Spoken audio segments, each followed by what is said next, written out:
All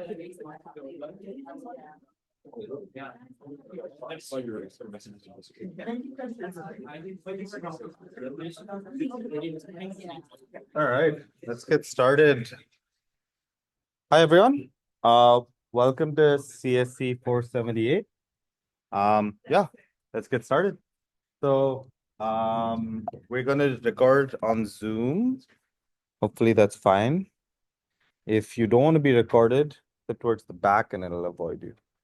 Because it's recording from back there. But, all right. So, mm, sorry, seems like my.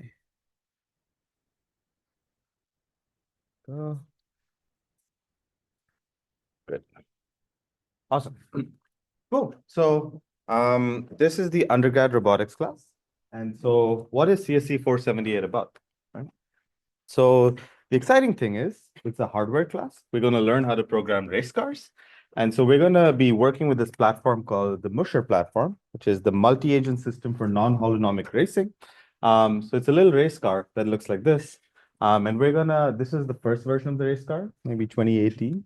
And over the years, it looks more and more futuristic. And now we have race car 3.0 that we're going to learn how to program, right? So Musher is like a series of cars that we've developed.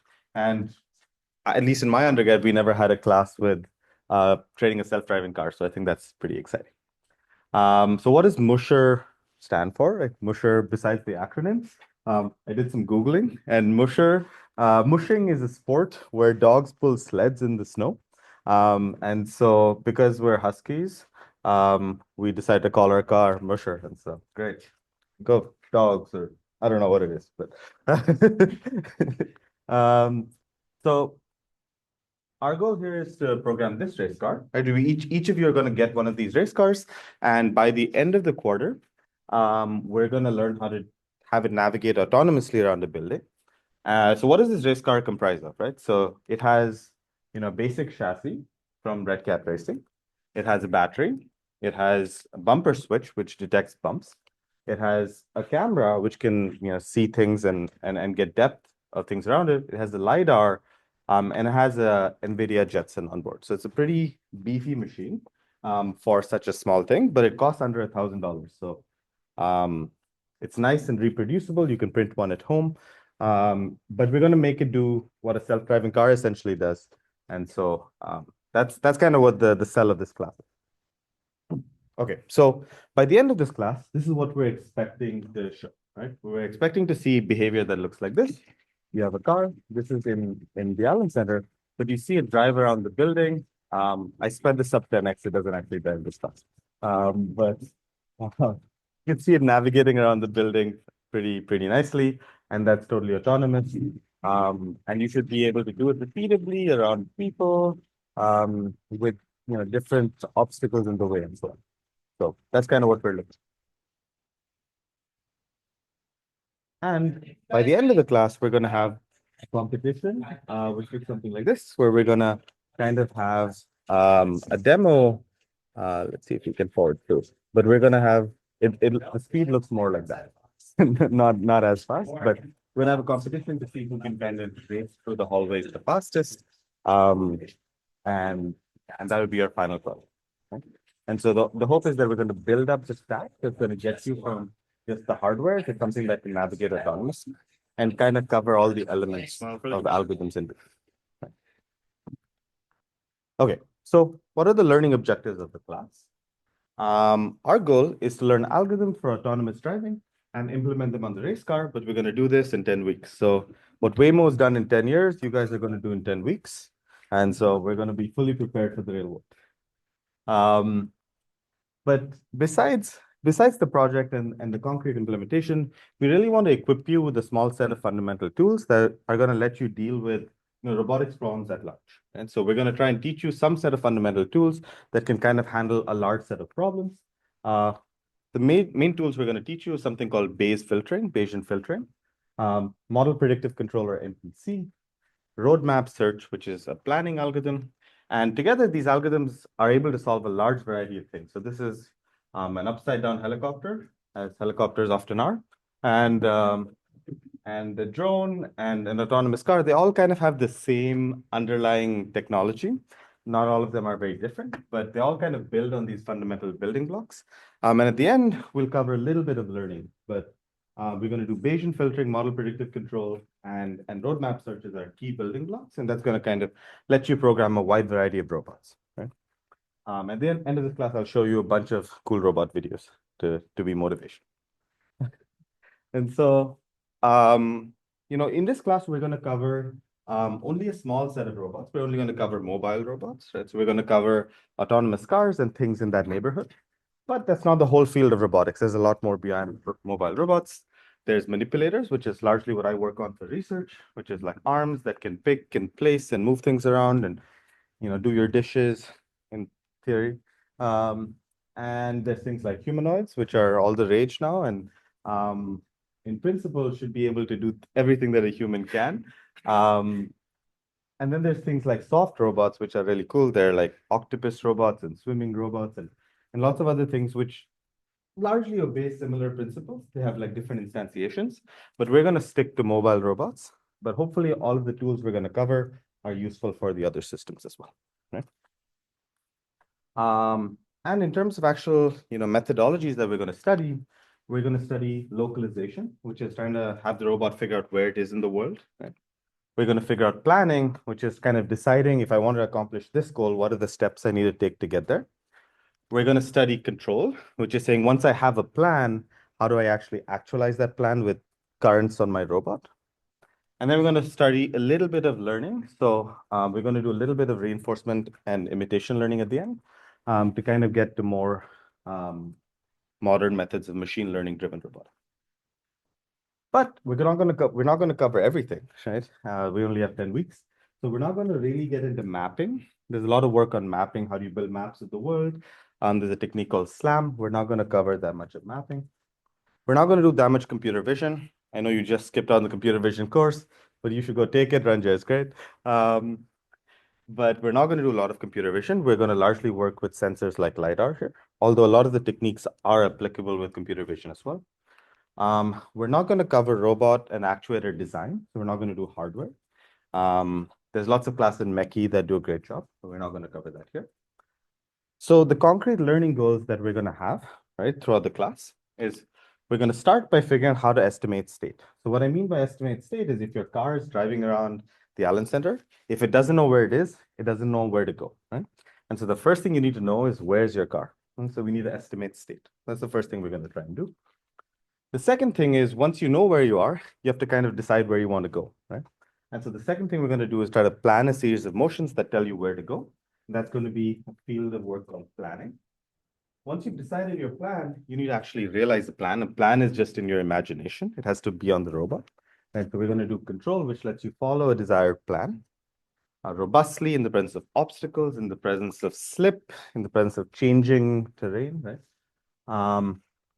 And then what we're going to cover lightly, not really a lot, is how to estimate maps. You can use a lot of the same techniques that you use to estimate state to estimate maps, but we're not going to get very deep into this.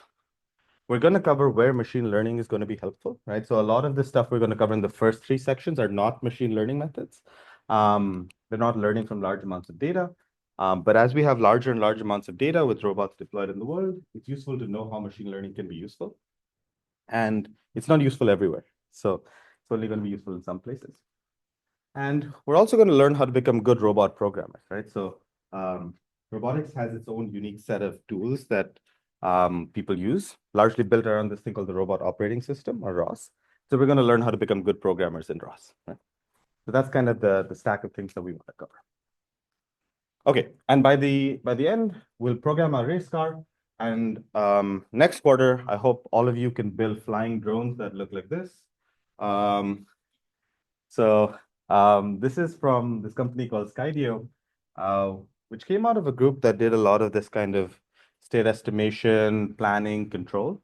I sped it up 10x, but basically it's a set of autonomous drones that can like follow people around through trails, through outdoor terrains and so on, largely building on these methods of state estimation, planning, control, and so on. Right? You can see that it kind of builds a map of the environment, has a target, and follows them in the presence of obstacles, in the presence of different wind and you know and navigation constraints. Right. So hopefully all of the techniques we learn in this class are going to be useful for building things like that.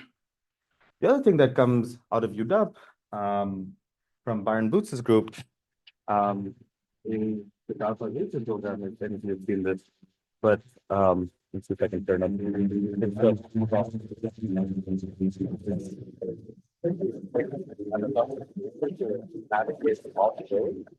Around this guy.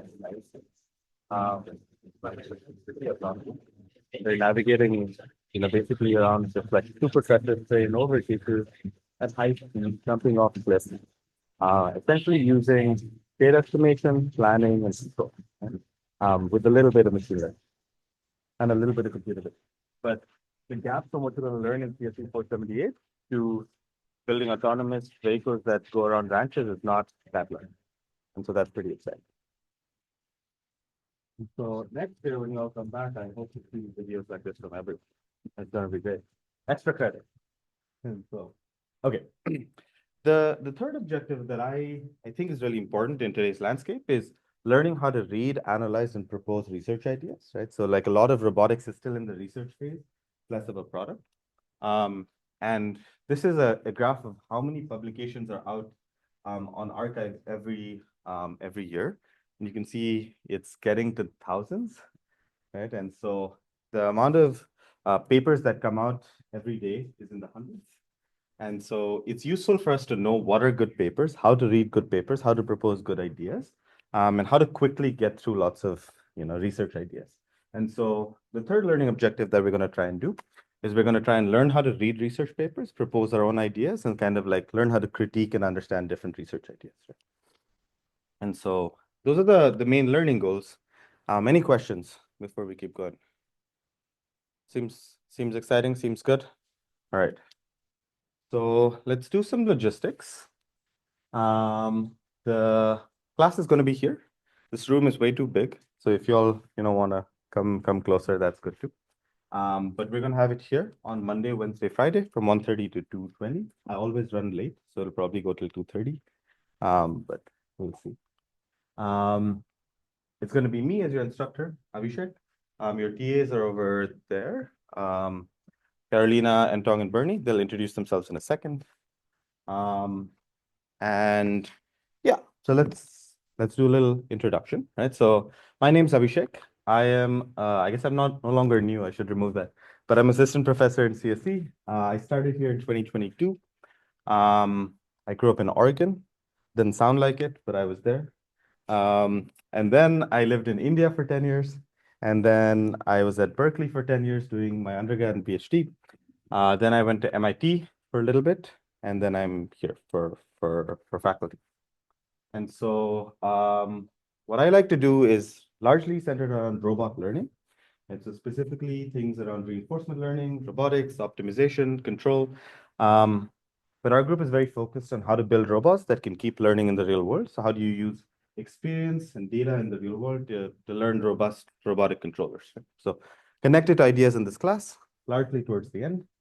Outside of work, these are largely pre-2022, but I enjoyed tennis, soccer, sketching. We're going to get a dog soon, so that's exciting. Okay, I'll let the TAs introduce themselves. Go ahead.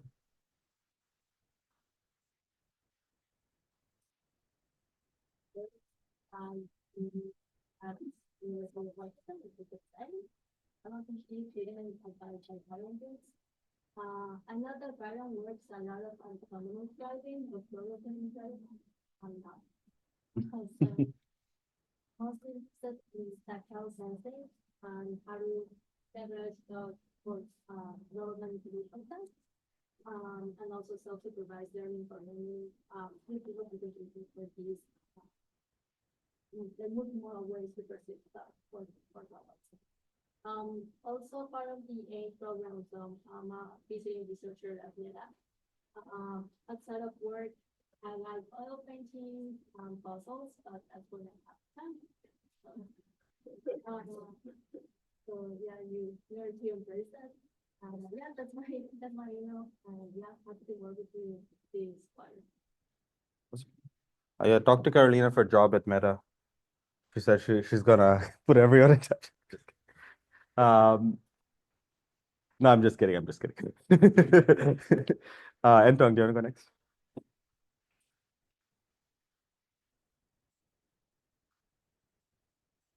We can talk about real car experiments going on. And I understand students a lot by audition and money. My research interest is in the ion flow inflation and performance. It's very nice and yeah, this project. It's very exciting. Thank you. Awesome. Thank you, Anton. Bernie? Oh, yeah, hey guys. Yeah, I'm Bernie. I'm a PhD student at CSE. I got my education in China and have been doing research in the United States. And before joining UW, I was a mechanical engineer in Africa, basically helping people maintain their laser cutting machine and stuff. Yeah, I'm working on manipulation basically. I use human manipulation, but we haven't got one yet, but we will. And I'm also interested in body AI, although I don't know what is the body AI. I remember you this word, but it sounds like another word for robotics. But yeah, outside word, I like trading. It's not I like trading. I'm good at trading. I like cooking. I want the champion. Trading as in of the stocks? US.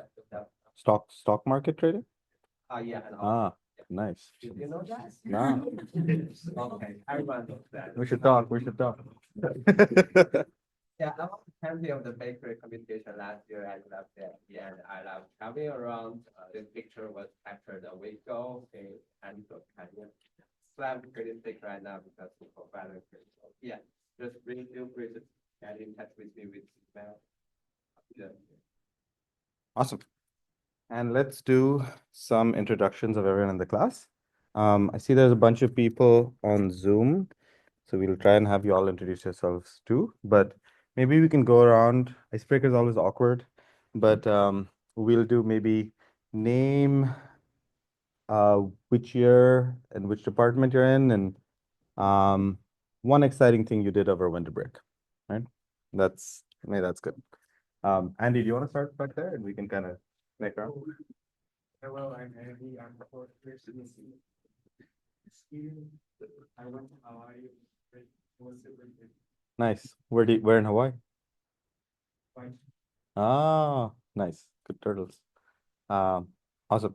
And I guess maybe one more thing to add. Maybe one thing that you want to get out of this class. Okay. Thanks. Good.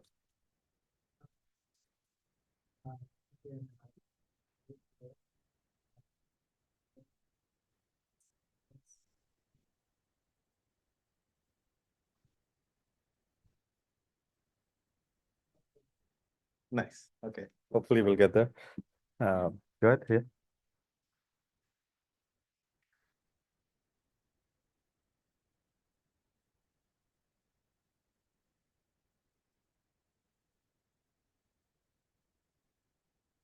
Thanks. Maybe clear?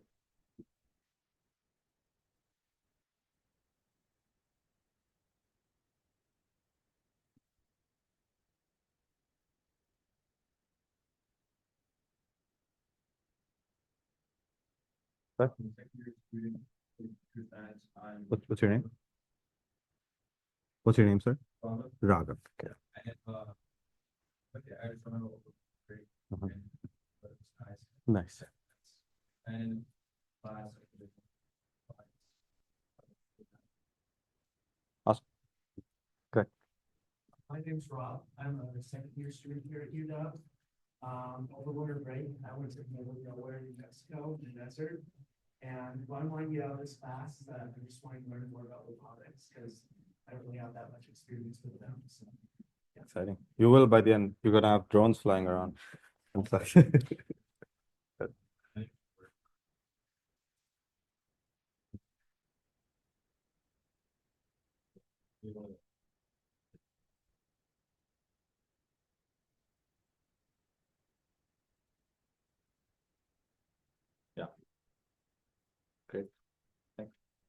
I'm Parag. I'm a fourth year CS and economics student. Over winter break, I went to India where I climbed a mountain to visit a Himalayan temple. Wow. Pretty cool. Exciting. Yeah, this class, I have a sense for what it feels like to work on a sort of like collaborative thing in the robotics space. Yeah. I know a lot of my friends did robotics in like clubs or whatever, but I've never tried that out. So it seemed like a fun for Yeah, super. I guess we'll work in teams, and so it'll be super collaborative. Yeah.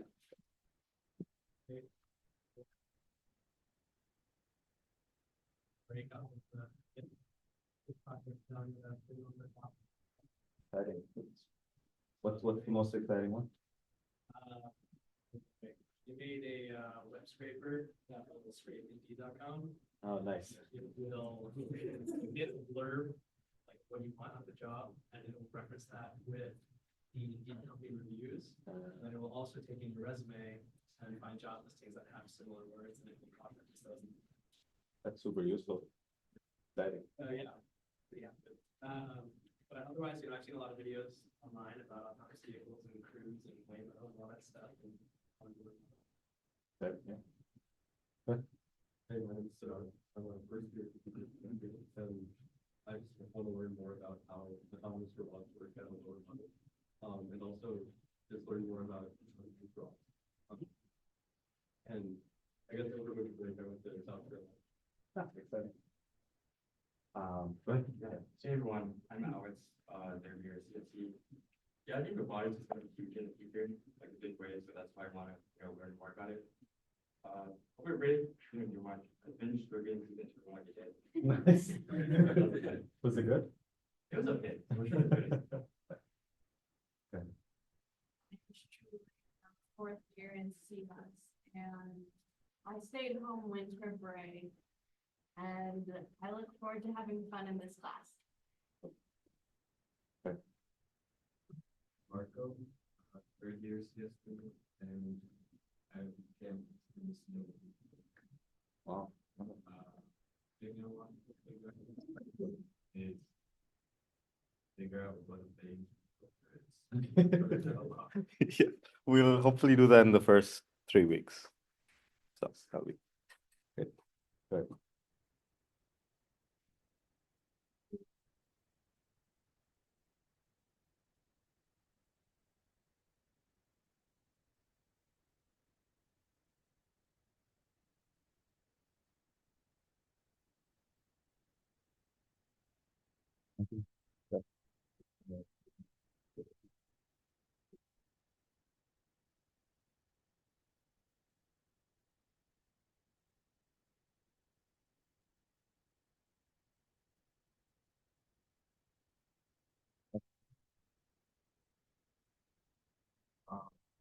Thing I did fun over the break was watch a lot of cricket. Nice.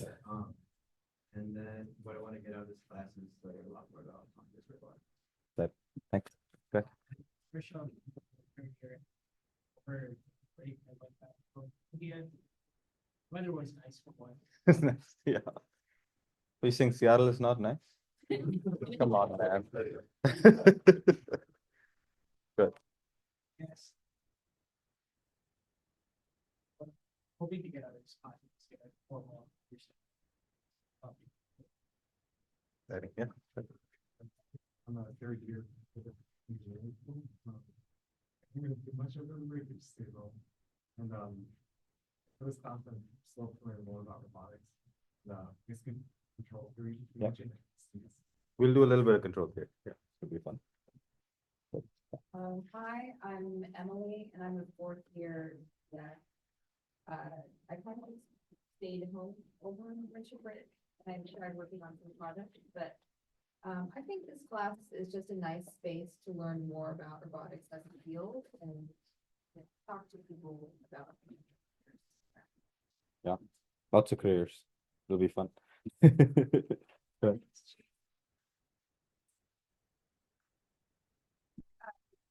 I did some hand crafting and I slept a lot. Nice. The Me police too. class, the police class. Awesome. Yeah. Hi, I'm a second year CE and philosophy ethics major. And I'm really excited to learn more about like the interfaces and how they compare to like other things I've interacted with, like other clubs, classes in the past. Makes sense. Yeah. Thanks, Todd. Good. I'm a your CS major, and a project I did over with the break was with picking up from California. One thing I hope to get out of this class is just like learning about concepts, trying to talk about it, and understanding something. But yeah, we will do that. Good.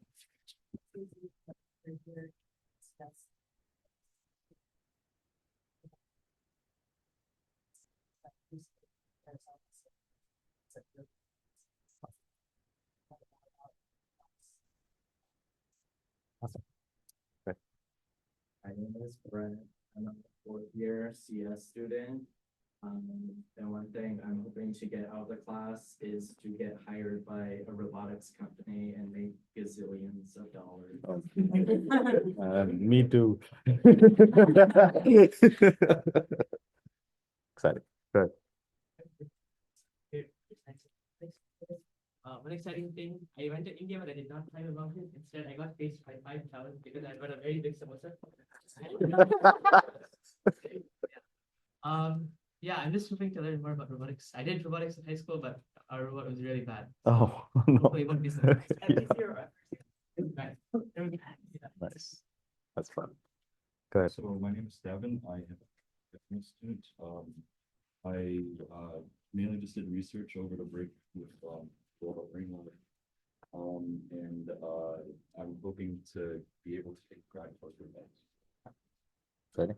Which one? CSE, they have 5 senior models. So Exciting. Good.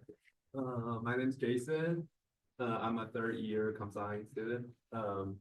Things I did over break, I went to Nashville and Memphis. People were happy there. Nice. They're pretty happy there, honestly. That makes me jealous.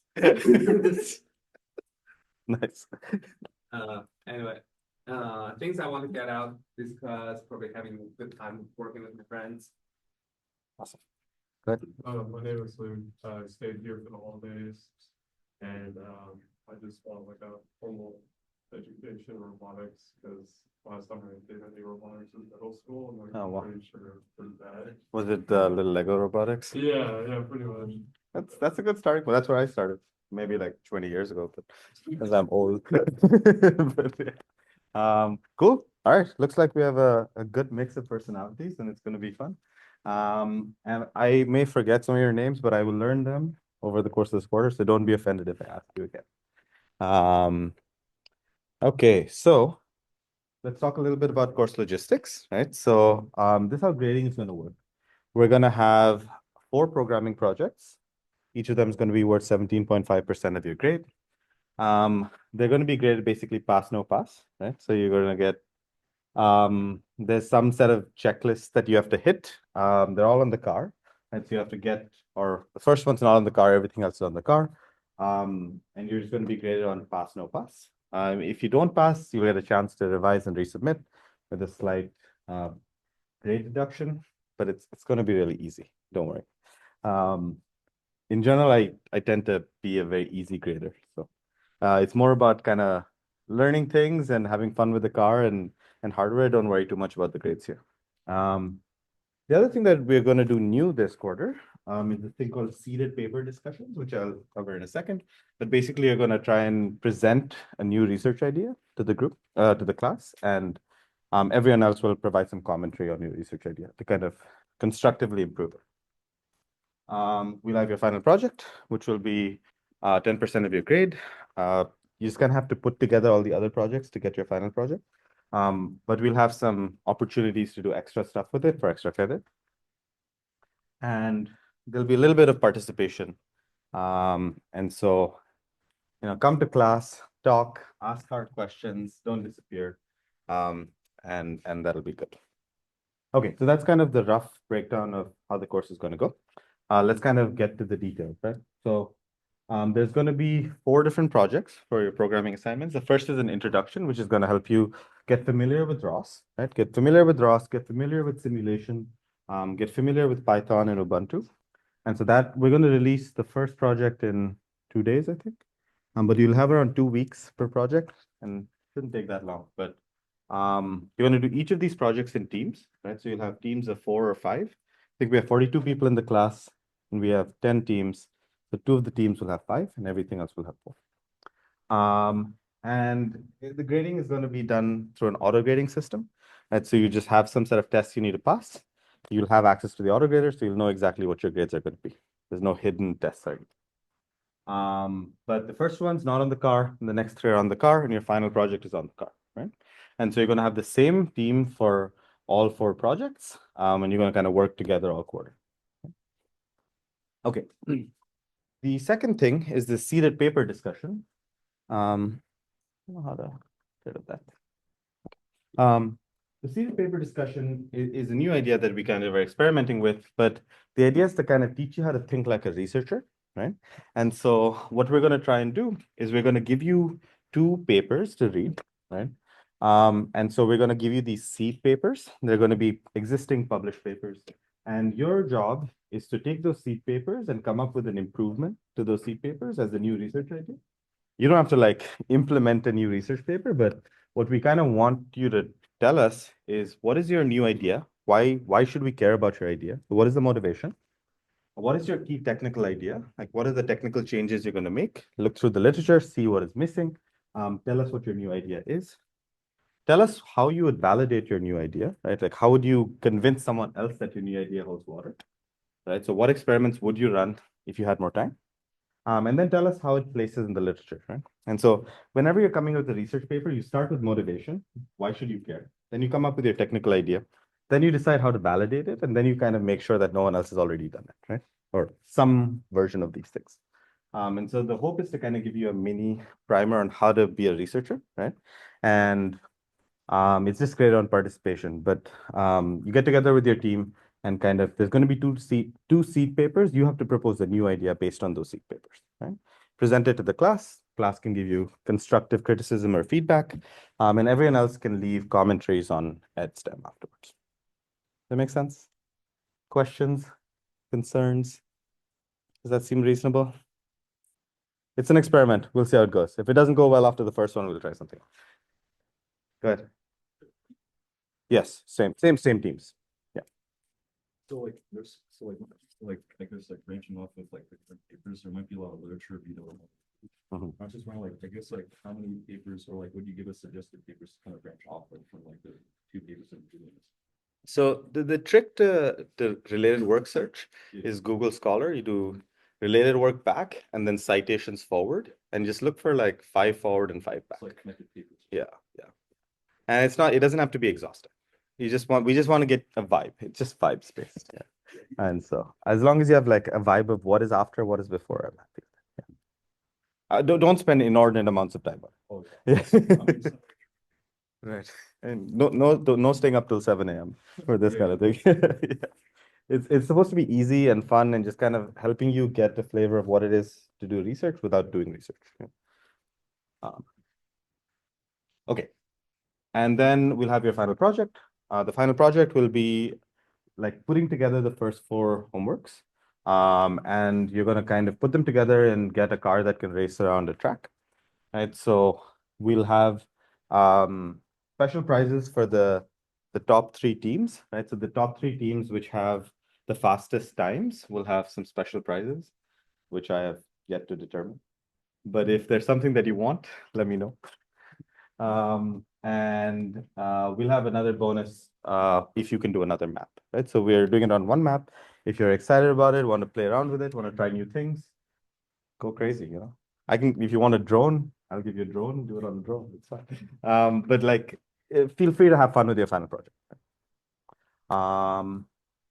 Okay, and then the last bit is participation. I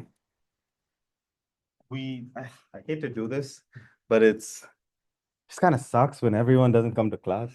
And so, you know, with my excellent memeing skills, this is what I came up with and ChatGPT.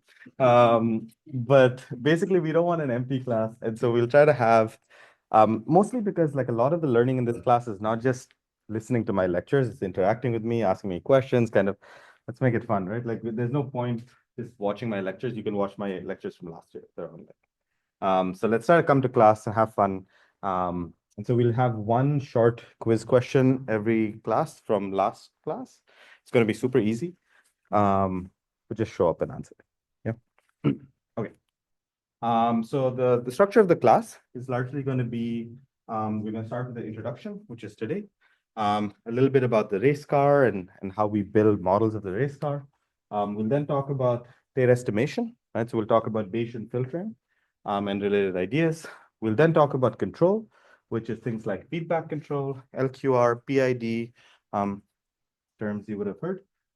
We'll talk about planning then. We'll talk about motion planning, RRT,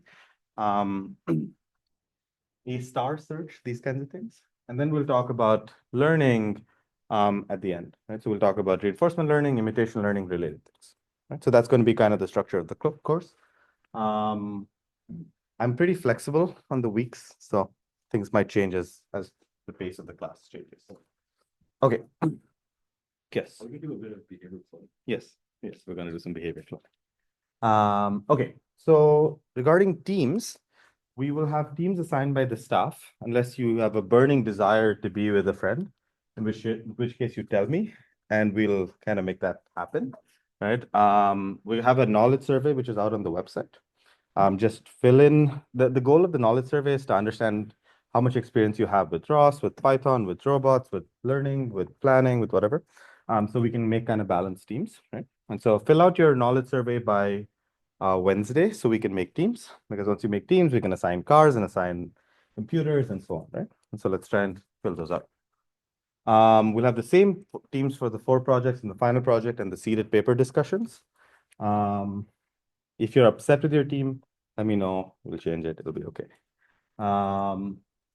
Yeah, but let us know early because it's just like logistically a bit of a hassle because you have to swap people. Yeah. Okay. So last year when I taught this class, we had a bunch of slackers, and nobody likes a slacker, right? And so not to make you all snitches, but we're gonna try and enforce some equity because last year it was just really tough on the people who were pulling the whole weight, right? So we're gonna try and enforce some equity, and so we're gonna have a survey at the end of every project where you can comment. You can comment on a 1 to 5 scale of like everyone's participation in that project, right? And it'll be anonymous, of course, right? But the goal is to ensure that fair work is rewarded. And yeah, so we fill out a survey for yourself and for your peers. And it's not going to be a huge cut, but we're going to factor that into the grade, so you don't just like slack off the whole class and your teammates have to pull all your weight. And again, with ChatGPT, we don't want one person carrying all the weight. I've really been enjoying ChatGPT. You're going to see a lot of ChatGPT. Okay, so each of these 4 projects is going to have 2 parts. One is going to be a simulation part. One is going to be a real robot part. The simulation part is obviously easier. The real robot part is pain in the ass. And so try and budget contiguous chunks of time. So it's not about like putting in 1 hour today and 1 hour tomorrow. Try to have like 4 to 5 hours at a stretch. That helps with debugging. Kind of doesn't happen that quickly. And try to divide and conquer in your teams, right? So like each one of you does a different thing, and that kind of helps. Okay. We're going to have a bunch of office hours, right? So class is going to be 1:30 to 2:30. Conceptual office hours are with me. We're going to have one on Monday from 4 to 5, one on Thursday from 3:30 to 4:30. Sometimes I have to move things around, but we'll generally keep these things consistent. And then I don't know any programming, so the TAs will help you with all of the lab office hours. And so we're going to have 4 of them on Wednesday, Thursday, Tuesday, and Friday. They're each going to be 1 hour sections, but you can come in anytime and use the cars and use the lab. Okay? There's going to be CSE 1002 across the street in the basement. And yeah, questions? Do you need more office hours? Is that enough office hours? Okay. Couple quarters ago, I got someone who wanted office hours every day, and they were like, "Oh, very upset." Okay, so We also will be on top of EdStem. So anytime you have any questions, you need help, you need us to help debug, just ping us on EdStem and we'll help. Okay. So we're gonna have all our cars in this lab CSE 002, which is in the basement. You're all gonna have card key access. If you don't, tell me or tell any of the TAs and we'll fix it or post on EdStem. You're gonna get a dedicated workstation with the Ubuntu, Python, and ROS installed. But one workstation per team, plus a few hoteling workstations. Right?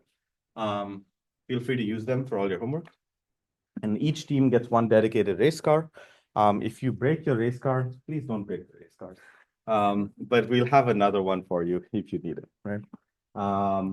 And so we're getting the race cars ready, but we'll have you pick. You don't need them for homework one. So we'll have you pick them up next week at two special office hours, one on the 14th, one on the 15th, right? Which is Tuesday and Wednesday. If you can't make those hours, you come with your whole team, and we'll assign teams, and then come with your whole team. We'll tell you a bit about the cars, we'll tell you a bit about the hardware, we'll tell you a bit about the lab. If you can't make it to any of these, let us know and we'll figure something. Okay. So, kind of obvious things. Don't break the cars, treat them with respect, don't toss them around. Sid will get mad. We don't want Sid to get mad. Don't change the password on the cars because everyone needs to use them. Each team is going to maintain and charge their own batteries, right? So you want to kind of get the experience of running hardware by yourself, keep the space clean, don't eat and drink and make a mess there, right? And don't steal the cars. And so don't take them home, don't work on them at home. You can just come in at any time and work from the lab, but just don't take them home. Okay. Generally, I'm very lenient about late days and so on. So it says no late days allowed, but it's fine. Just don't be too late. And just don't cheat. Don't chat GPT your homework. It kind of defeats the point, right? If we find that you're cheating, we'll have to make a whole thing out of it. Let's not do that, right? If you need help, feel free to contact me or the TAs will help you debug things, but just don't. Okay. That's all the logistics. Any questions? A lot of logistics, but basically there's a car, you will get the car, you will race the car. That's it. And okay, let's talk about, I'm not that old, but I did a bunch of Googling and kind of looked into the history of robotics. I thought that'd be kind of fun to start with. So, the first time robots were defined was by this Russian poet, Karol, who defined them as biological beings that performed unpleasant labor. And so in this play, which is called RUR, you kind of define them as not mechanical things, but as biological things that just did things that humans didn't want to do. But from there, we've kind of come a long way, right? So let's kind of see how things evolved. So the first humanoid robot looked like that. It is basically a switch with some cardboard around it. But it's kind of to route calls, and there's an operator. This was called Televox back in the 20s. Then the British made this robot called Eric, which can wave its arms around, but cannot walk or stand back in the 20s as well. And then we kind of went from there to a set of robots called Unimate. Unimate was a big industrial robot that is used to like put together cars and kind of assemble things in factories in the 60s. But yeah, I think the first known occurrence of the word robot was in the 20s, and it kind of took several decades to get to industrial robots in the 60s, right? And so in the 60s, we had this person, Joseph Engelberger, who started this company, Unimate, which distributed a bunch of these robots, which would kind of assemble cars and like do things in factories, which people didn't want to do. But from there, we went to a robot called Shaky. Any of you heard of Shaky? No? Shaky was a robot in the 60s at Stanford. And a lot of the algorithms we're going to study in this class kind of developed because of Shaky. Shaky is supposed to navigate around the building, going to different rooms in Stanford. If you've been to Stanford, it's a little cramped. And so is a pretty amazing feat at the time. And from there, maybe some of you have seen these robots. These are the Asimo and the P-series robots at Honda, which are humanoids, which are really, really good in the 90s and early 2000s. So that's kind of the second wave of robots, right? So the first wave of robots look like cardboard boxes, and the second wave look a little more capable and can do some interesting things. But from there, we came to like a more interesting class of robots. So we had the DARPA Grand Challenge. You all heard about the DARPA Grand Challenge? Welcome to the DARPA Grand It's in Challenge. The objective, 2005, they create a DARPA self-navigating was drive around and Mohammed safely Desert. drive So 132 they had miles these through a harsh teams desert from around the environment country at with Stanford, at human CFU, at intervention. MIT, Yes, kind these of are drive robot around cars, the and if you country go in to these, see or the drive around the future, desert take a in these good cars. look, because They're it's supposed to be really fully important. autonomous. So The they had two technology versions of the you see challenge, one in here will be 2004, used in the military and for the next everyone few failed in years. like And 11 eventually, miles. robots like And these they had may be one taking in you to where 2005 you where want. people drove 200 But it's miles. not So easy. this is like, 43 teams. these from are around the autonomous cars in country 2005. And so we thought that autonomous cars were going to be done by Only 2012. 23 teams earned the And right to run in the yeah. $2 million DARPA Grand Uh, Challenge final. So it's a complex problem, but it kind of started back then. And you can see some of the stuff that I find coolest about the DARPA Grand Challenge was that, Information about the event is let's see if held I can forward. But they kind of go down this like mountain pass, 200-foot fully drop. The autonomously. margin for error I don't know, is if I had $1 small. million robot, I wouldn't drive it on a mountain Drop pass. is a but psychological they did barrier, so. which makes driving. That's kind of the precursor to a lot of the autonomous cars that stress we have mean to today. a robot. And so a lot of the It means companies, absolutely nothing. Stanley and Waymo, etc., kind of spun out of things that are related to the DARPA Grand Challenge. without a second thought. So go look it up. 5 The miles to DARPA go. Grand Challenge is awesome. Stanley steps on the gas. Racing toward So the from the finish line DARPA Grand on a Challenge, desert track. we then went to Stanley the crosses PR1 finish robot. line. And so the PR1 robot Made it to was the back in history 2008, I think. But the PR1 robot was a home manipulator from Stanford. And so they were trying to do things in the home, like, feed yourself and cut vegetables and do your dishes extremely slowly. But a lot of these are teleoperated. These are not autonomous. So someone is teleoperating them, but this is like an amazing robot for 2000.